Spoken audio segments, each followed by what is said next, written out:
Media दिखा रहा है कि बिहार में महागठबंधन टूट की कगार पर है और बहुत कुछ खराब चल रहा है, यानी कि वहां पर आरजेडी, कांग्रेस और सीपीआईएमएल जो है वो एक दूसरे के खिलाफ कैंडिडेट उतारने को तैयार हैं। ये मेन स्ट्रीम मीडिया दिखा रहा है, लेकिन ये अधूरा सच है। इसके अलावा एनडीए में भी बहुत गड़बड़ियां चल रही है, जहां पर अमित शाह ने क्लियर कह दिया है कि वो नीतीश कुमार को जो है मुख्यमंत्री नहीं बनाएंगे। इनडायरेक्टली उन्होंने एक प्रोग्राम में कहा कि सीएम का चुनाव जो है वो नतीजे आने के बाद होगा, यानी कि जो सर्वदलीय बैठक होगी वो अपने सीएम को चुनेंगे, जिससे साफ संकेत जा रहे हैं कि इस बार नीतीश कुमार को शिंदे बनाने की कोशिश या पूरी तैयारी हो चुकी है।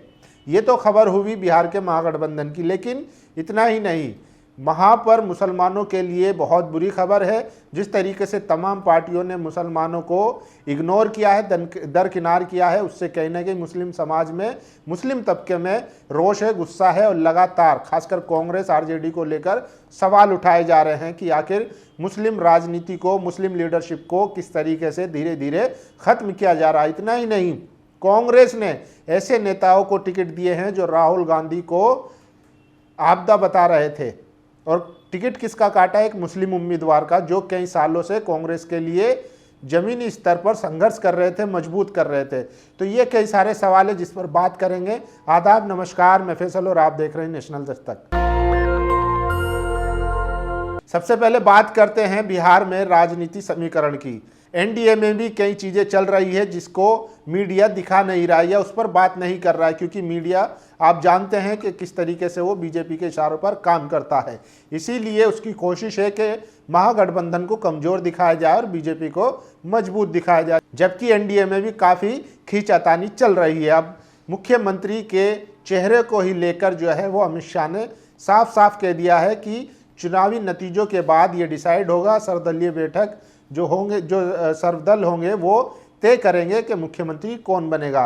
यानी कि इसको देखा जा रहा है कि नीतीश कुमार को निपटाने की पूरी तैयारी हो चुकी है अमित शाह के बयान के बाद। वहीं दूसरी तरफ आरजेडी और कांग्रेस में भी कहीं ना कहीं थोड़ा बहुत मनमुटाव है। कई ऐसी सीट है जहां पर दोनों आमने सामने चुनाव लड़ते हुए दिखाई देंगे, यानी कि एक दूसरे ने एक दूसरे के सामने कैंडिडेट उतार दिए। इस बीच सबसे बड़ा सवाल है मुस्लिम राजनीति का। क्या बिहार में मुसलमानों की सियासत को खत्म किया जा रहा है? वहीं दूसरी तरफ एमआईएम अपना दावा लगातार करती आई है कि वो मुसलमानों का रिप्रेजेंटेटिव बनेगी। जिस तरीके से सीमांचल में बिहार में मजबूत दिख रही है एमआईएम, उसके बाद से कांग्रेस और तमाम दलों ने मुस्लिम प्रत्याशियों को सिर्फ सिंबल के तौर पर टिकट दिए हैं।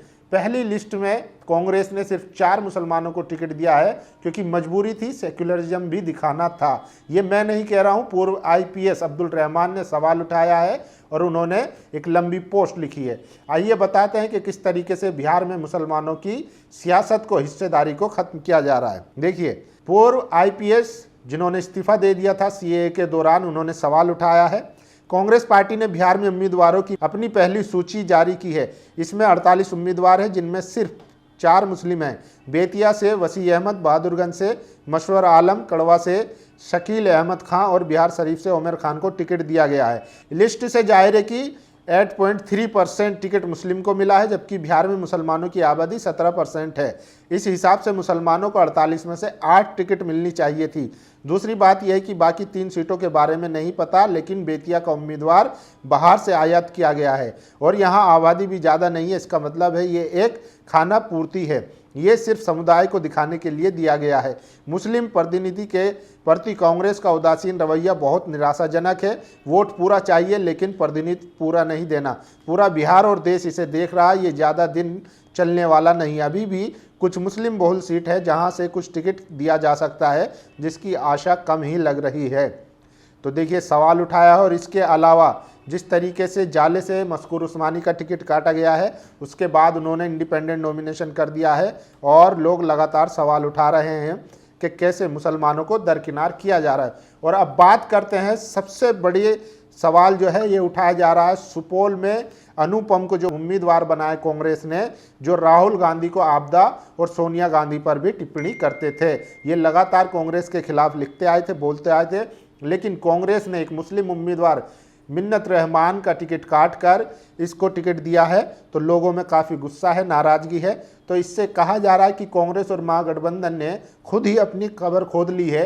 एक तरफ जैसे मध्य प्रदेश और हरियाणा में जीती हुई बाजी को बीजेपी के लिए थाली में रखकर परोस दिया था, ऐसे ही बिहार में देखा जा रहा है। पता चला है कि सुपौल से इसको कांग्रेस का प्रत्याशी बनाया गया है। कल को अगर ये भाजपा में चला जाए तो फिर हैरत नहीं होगी। अरे भैया, संगठन के शीर्ष नेतृत्व को राष्ट्रीय आपदा बताने वाला ही आपका उम्मीदवार है। जाले में मिश्रा को टिकट दे दिया गया। पिछली बार मशकूर उस्मानी को जिन्नावादी बताकर हरवा दिया था। बहुत सोच विचार कर कैंडिडेट ढूंढा जा रहा है। जिसे देना है वो तुम्हारी मर्जी है, लेकिन जो सालों तुम्हारे लिए संघर्ष करे उसका क्या। चलो, उड़न खटोले वाले भी बर्दाश्त, लेकिन सांप्रदायिकता वाले। तो देखिए, अनुपम है, इनकी पुरानी जो है ट्वीट वायरल हो रहे हैं। ये लिखते थे, source confirm that Rahul Gandhi has given 5 to Digvijay, bought him a burqa to spy at Narendra Modi rally. और देखिए, क्यों ना राहुल गांधी को ही राष्ट्रीय आपदा घोषित कर दिया जाए। ये आदमी राहुल गांधी को नेशनल डिजास्टर बता रहा था, राष्ट्रीय आपदा, और इसको कांग्रेस ने टिकट दे दिया। टिकट किसका कटा है? मुस्लिम उम्मीदवार का। तो देखिए, राजीव रंजन न्यूज़ 14 के पत्रकार जो माहौल क्या है करते हैं, उन्होंने लिखा, पहली बार बिहार की राजधानी पटना में लगातार 12-14 दिन रहकर टिकटों के वितरण में नज़दीक से जाना कि बिहार सबसे गरीब राज्यों में से एक है। पलायन या रोजगार के लिए सबसे ज़्यादा यहीं के लोग पलायन करते हैं, पर यहाँ टिकट पाना बहुत महंगा है। कोई पार्टी अपवाद नहीं, राजनीति में जमीनी कार्यकर्ताओं के दिन भारतीय राजनीति में लद गए। उन्हें सिर्फ शर्तिया हारने वाली सीट ऑफर होती है। जीतने वाली नचनियों, गवैयों, माफियाओं, ठेकेदारों और अनाप शनाप पैसे वालों को या सरकारी नौकरी छोड़कर आए अधिकारियों को। दुनिया को पहला गणतंत्र देने वाले राज्य में ये हालत है तो बाकी देश का क्या होगा। सलाम है दुनिया के सबसे बड़े लोकतंत्र को। जिस तरीके से वहाँ पर टिकटों का बंटवारा हुआ है, उसको लेकर सवाल उठ रहे हैं। और देखिए, जाले में सबसे ज़्यादा जो है मुसलमान नाराज़ हैं। अगर ऋषि मिश्रा को कांग्रेस ने जाले से टिकट दिया तो पूरे बिहार में कौन सी सीट जीत लेगी कांग्रेस, देख लेंगे। आज ही सर सैयद डे है और पूरे बिहार के हर जिले में प्रोग्राम है। हर शहर के हर एक मंच से विरोध होगा। तो मुसलमान जो है वो गठबंधन के विरोध पर भी उतारू, क्योंकि नाराजगी। और ये देखिए, वैशाली विधानसभा और लालगंज विधानसभा पे इंडियन नेशनल कांग्रेस बिहार और आरजेडी दोनों ने अपने उम्मीदवार घोषित कर दिए हैं। सारा बिहार यात्रा ये दोनों पार्टी मिलकर फुस करवा कर मानेगा। तो लोग जो है कहते हैं हम बीजेपी को हरा देंगे, और इनका आपस में ही जो है गठजोड़ नहीं हो पा रहा है। कई ऐसी सीट है जहाँ एक दूसरे के खिलाफ उम्मीदवार उतार दिए हैं। और ये देखिए, मनीष कुमार यादव लिखते हैं, टिकट की बोली इस बार 12 करोड़ हो गई। क्या सामान्य घर का संघर्ष करने वाला लड़का कभी विधानसभा पहुंच पाएगा इस दौर में। देखिए किस तरीके से हमारे जो उस्ताद मोहतरम वो कहते हैं कि बड़े अडानी को हराने के लिए या रोकने के लिए कांग्रेस और गठबंधन जो है छोटे छोटे अडानियों पर दांव लगा रहा है। यानी कि जो आम कार्यकर्ता है, जिसको लालू यादव, कर्पूरी ठाकुर इन्होंने नेता बनाया था जमीन से उठाकर, वो किसी भी आम नागरिक को टिकट दे दिया करते थे और विधानसभा में भेजने का काम करते थे। लेकिन अब वो आरजेडी बदल चुकी है। वो कांग्रेस जो है, कांग्रेस का तो पहले से ही रहा है कि जिसके पास जितना पैसा उसी को टिकट मिलेगा। और ये देखिए, वैशाली सीट पर महागठबंधन ये हालात रहे तो 100 सीट नहीं आएगा महागठबंधन को। यानी कि अजय कुमार कुशवाहा और संजीव सिंह दोनों ने, एक आरजेडी से हैं, एक नेशनल कांग्रेस से हैं, दोनों ने एक ही सीट पर नॉमिनेशन कर दिया है। और देखिए, 1000 बर्फ गिरे, लाख आंधियां उठे, वो फूल खिल के रहेंगे जो खिलने वाले हैं। मशकूर अहमद उस्मानी भाई का टिकट साजिश के तहत कटवा कर उन्हें आप पार्टी में किनारे लगा सकते हैं, लेकिन जितनी मेहनत पिछले 5 साल में उन्होंने जाले विधानसभा में की है, शायद ही किसी और कांग्रेसी या राजद के नेता ने की हो। इंडियन नेशनल कांग्रेस बिहार को शायद ये मालूम नहीं कि टिकट बेच देने से नेता पैदा नहीं होते। जाले का कोई घर ऐसा नहीं जिसके दुख सुख में मशकूर भाई शामिल ना रहे हों। अब जाले की जनता की बारी है छात्र राजनीति से निकले हुए जमीनी नेता को विधानसभा पहुंचाने की। तो ऋषि मिश्रा जो जाले विधानसभा से कांग्रेस के उम्मीदवार हैं, जो पहले आरजेडी में थे, अब उनका बायकाट शुरू हो गया है। और ये देखिए, महागठबंधन अटूट है का ज्ञान देने वाले समाजवादी वेशभूषा वाले इस पर कोई टिप्पणी करेंगे। कई सीटें जहां पर आरजेडी गठबंधन ही आमने सामने लड़ रहा है, वो लिस्ट देख लीजिए। वैशाली में आरजेडी के अजय कुशवाहा वर्सेस कांग्रेस के संजीव कुमार, तारापुर में आरजेडी के अरुण शाह वर्सेस वीआईपी के सकल देव बिंद, बछवाड़ा में सीपीआई से अवधेश राय व कांग्रेस के गरीबदास, गोराबोराम में राजद से अफजल अली व वीआईपी से संतोष साहनी, लालगंज से राजद से शिवानी शुक्ला, कांग्रेस से आदित्य राजा, कहलगांव से राजद ने रजनीश यादव, कांग्रेस ने परवीन कुशवाहा। राजा पाकड़ से सीपीआई के मोहित पासवान वर्सेस कांग्रेस की प्रतिमा दास। रोसड़ा से सीपीआई के लक्ष्मण पासवान व कांग्रेस के बीके रवि। तो ये लिस्ट है जहां गठबंधन खुद ही आमने सामने लड़ाई करता हुआ दिखेगा। और ये देखिए, इंडियन नेशनल कांग्रेस बिहार अपना पतन करवा कर ही मानेगी। जिस आदमी को कांग्रेस ज्वाइन किए जुम्मा 8 दिन हुए हैं, उसको सुपौल का उम्मीदवार बना दी। सुपौल में इनको 100 लोग नहीं जानते होंगे। मिन्नतुल्लाह रहमानी जो कांग्रेस के बड़े नेता और समर्पित कार्यकर्ता है, उनका टिकट काट दिया गया। मुसलमानों की लीडरशिप खत्म करने की कांग्रेस ने ठान ली है। 18% आबादी अभी भी मौका है, ऐसे नेताओं को एक भी वोट मत दो। तो सुपौल से जो टिकट मिला है अनुपम को, उस पर सबसे ज़्यादा चर्चा है। और देखिए, जाले में मिथिला में पहली पीढ़ी की राजनीति करने वाले तमाम युवा नेताओं को संदेश है, लड़ेंगे तभी जीतेंगे। जाले 87 से आज साजिश के तहत गोलबंदी करके मशकूर भाई का टिकट कटवा दिया गया। लेकिन भाई हमारा मैदान में है, लड़ाई हमारे आइडेंटिटी की है। और टिकट किसको मिला? जो कांग्रेस में था भी नहीं और आरएसएस का इंसान है। पिछला चुनाव मशकूर भाई के खिलाफ पब्लिक में हिंदू मुस्लिम बोलकर करवा दिया था। एक घोर सांप्रदायिक इंसान को टिकट दिया गया है। तो ऋषि मिश्रा को टिकट मिलने के बाद वहां पर बाइकाट चल रहा है। और देखिए, बिहार में जो टिकट वितरण हुआ है उस पर कांग्रेस के ही 2 कद्दावर नेता ने सवाल उठाया है। और सवाल उठाया है उसके बाद से तमाम खासकर मुस्लिम समाज जो है नाराज है। बिहार कांग्रेस के 2 बड़े नेताओं ने टिकट बंटवारे को लेकर सवाल खड़ा किया है। जिस हिसाब के टिकट बंटवारा हुआ है, 80% कांग्रेसी कार्यकर्ता में आक्रोश है। कहीं कहीं की सीटों पर तो महागठबंधन के 2-2 दल के उम्मीदवार है। दिल्ली के इंदिरा भवन के बाहर कांग्रेसी नेताओं को गाली दी गई, वहां से लौटे तो पटना एयरपोर्ट पर पिटते पिटते बचे।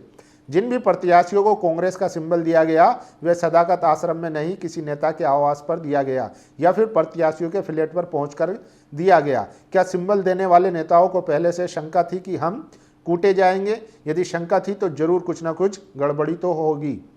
कांग्रेस जिन भी प्रत्याशियों को सिंबल दी, उसमें फोटो में अधिकांश तौर पर शीर्ष नेतृत्व नहीं दिखाई दिए। प्रदेश अध्यक्ष को सिंबल देते समय सिर्फ प्रभारी दिखे या 1-2 और फोटो में दिख रहे होंगे। तो यदि आप अपने हाथों टिकट नहीं दे पाए तो ये मान लिया जाए कि आपने कांग्रेस के प्रति बेईमानी की है, या फिर वे ये मान लिया जाए कि आपकी चली नहीं। आप सभी ने देखा कांग्रेस ने जितने भी सिंबल दिए उसमें एक लड़का हर फोटो में दिख रहा होगा। वे लड़का को बिहार का कोई आदमी जानता तक नहीं। वे झारखंड का लड़का है जो यूथ कांग्रेस और आईटी सेल संभालता था। उनको कांग्रेस में वॉर रूम में रखा था। वह सिंबल देगा? उसकी इतनी हैसियत? शीर्ष नेतृत्व मर गया था बिहार कांग्रेस। वह लड़का बिहार सिंबल बंटवारे वाली फोटो दिखाकर दूसरे प्रदेश जाकर कांग्रेसी कार्यकर्ताओं से वसूली करेगा कि बिहार में हमने ही सबको टिकट दिया है। जब सीईसी में खड़गे साहब मौजूद थे और सारे प्रत्याशियों पर सहमति बनी, तो बछवाड़ा वाली सीट पर लेफ्ट ने कैंडिडेट कैसे दिया? कहलगांव कांग्रेस अपने हाथ से क्यों जाने दिया? जाले 2020 में कांग्रेस में रहकर कांग्रेस प्रत्याशियों को जिन्नावादी कहा, फिर वे राजद में गए। जाले में कांग्रेस सब जिंदा है या नहीं? आपके पास और भी विकल्प तो मौजूद थे। आपने राजद वाले को कांग्रेस का सिंबल देकर कांग्रेसी अपमान नहीं किया। माननीय प्रभारी महोदय, माई बहन मान योजना, कांग्रेस का गुलदस्ता, हर घर झंडा, हर घर अधिकार, महिला सशक्तिकरण कैंपेन कहाँ गया? सह प्रभारी माननीय सुशील पासी, जब पहली बार आपका दरभंगा आगमन हुआ था तो मुझे याद है प्रखंड अध्यक्षों की बैठक हुई थी। उसमें सिर्फ और सिर्फ हर घर झंडे पर जोड़ देकर सभी प्रखंड अध्यक्षों को निर्देश दिया गया था, कहा गया था आपका हर घर झंडा। तो देखिए, लोग जो है लिख रहे हैं। तारिक अनवर ने सवाल उठाया, पूर्व विधायक गजानंद शाही उर्फ मुन्ना शाही पिछले विधानसभा चुनाव में मात्र 113 मतों से पराजित हुए थे। इस बार उनकी टिकट काट दी गई। वही जो उम्मीदवार पिछले चुनाव में 30,000 से अधिक मतों से हार चुके थे, उन्हें फिर से अवसर दिया गया है। तो टिकट वितरण को लेकर सवाल उठाया जा रहा है। और ये देखिए, बिहार में किस तरीके से कांग्रेस, सीपीआई, राजद मिलकर मुस्लिम राजनीति को या मुस्लिम लीडरशिप को ख़त्म कर रही है, वो देखिए। तनवीर हसन की जगह कन्हैया कुमार को 2019 लोकसभा में चुनाव लड़ाया गया। अनवर हुसैन की जगह संदीप सौरभ पालीगंज 2020 विधानसभा चुनाव लड़ा गया। सैयद फैसल अली की जगह रितु जायसवाल शिवहर 2024 लोकसभा चुनाव लड़ा गया। मशकूर उस्मानी की जगह ऋषि मिश्रा जाले 2025 में टिकट दिया गया। मिन्नतुल्लाह रहमानी की जगह अनुपम सुपेल 2050 आदि इत्यादि। तो ये कुछ एग्जाम्पल है जहां पर कांग्रेस महागठबंधन ने मिलकर मुस्लिम लीडरशिप को ठिकाने लगाने की कोशिश की है। और देखिए, राहुल गांधी को राष्ट्रीय आपदा बताने वाले अनुपम को इंडियन नेशनल कांग्रेस बिहार ने सुपौल विधानसभा से उम्मीदवार बनाया है। अनुपम को 100 लोग नहीं जानते। सुपौल का मिन्नतुल रहमानी जैसे समर्पित कार्यकर्ता और जमीनी नेता का टिकट काटना बहुत भारी पड़ेगा कांग्रेस को पूरे बिहार में। तो ये वही अनुपम है जो राहुल गांधी को राष्ट्रीय आपदा बता रहे थे।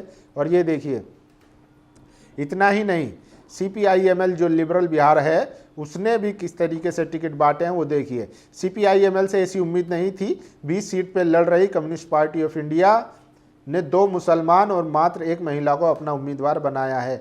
ऐसे कैसे चलेगा दीपांकर भट्टाचार्य जी, तो लोग पूछ रहे हैं सवाल। और देखिए, वो मीडिया वाले जो अनंत सिंह का इंटरव्यू लेने के लिए मरे फिरते हैं, सूरजभान से लेकर आनंद मोहन तक को अपने कॉन्क्लेव में सेलिब्रेट की हैसियत से बुलाते हैं, उन्हें ओसामा साहब के चुनाव लड़ने पर तकलीफ हो रही। वैसे इस मामले में संघी और लिबरल एक स्टेज पर खड़े हैं। बिहार में सियासी खेल में अब इंडिया गठबंधन मैदान से बाहर है। कांग्रेस RJD के बीच हो रही सियासी ड्रामे ने एक अपने उम्मीदवार को एक साफ संदेश दे दिया है। समझने वाले समझ रहे हैं कि अब सारा फोकस अपनी सीट पर रखना है। आप विधायक बन जाइए, यही आपकी जीत होगी। डिप्टी CM बीजेपी को तय करना है, ये अब उनकी सरदर्दी है, वही जाने ओसामा जकरिया लिखते हैं। और ये देखिए, मुसलमानों को गाली दे रहे हैं ये कैंडिडेट और राजद ने इनको टिकट दिया है। सोनिया गांधी पे ऐसी भद्दी टिप्पणी करने वाले व्यक्ति को नेशनल कांग्रेस बिहार ने सुपौल विधानसभा से टिकट दिया है। राजेश कुमार, थोड़ी तो मर्यादा रखिए, टिकट वापस लेकर मिन्नतुल रहमानी जैसे समर्पित कार्यकर्ता को टिकट दीजिए। तो ये सबसे ज़्यादा चर्चा हो रही है कई जगह पर, जहां कांग्रेस ने मुस्लिम उम्मीदवार को जो पहले से मैदान में अपनी ज़मीन बना रहे थे, लोगों के बीच में जा रहे थे और कांग्रेस को मजबूत करने का काम कर रहे थे, उनको हटाकर बाहर से आयातित लोगों को टिकट दे दिया है। जाले विधानसभा हो या सुपौल विधानसभा हो, यहाँ पर कई लोग ऐसी चर्चा कर रहे हैं, जबकि बाकी जो मुस्लिम उम्मीदवार है उनको भी मात्र जो है एज ए सिंबॉलिक उनको टिकट दिया गया है। बाकी आप लोगों की क्या राय है, अपनी राय जरूर दीजिए। शुक्रिया। दस्तक की आपसे गुजारिश है कि अगर इसको बचाना चाहते हैं तो नेशनल दस्तक को सब्सक्राइब करने के लिए रेड कलर के सब्सक्राइब बटन को दबाएं, फिर बेल आइकन की घंटी दबाएं। नेशनल दस्तक को बचाने के लिए बहुत जरूरी है कि हर खबर को शेयर करें, लाइक करें, कमेंट जरूर करें।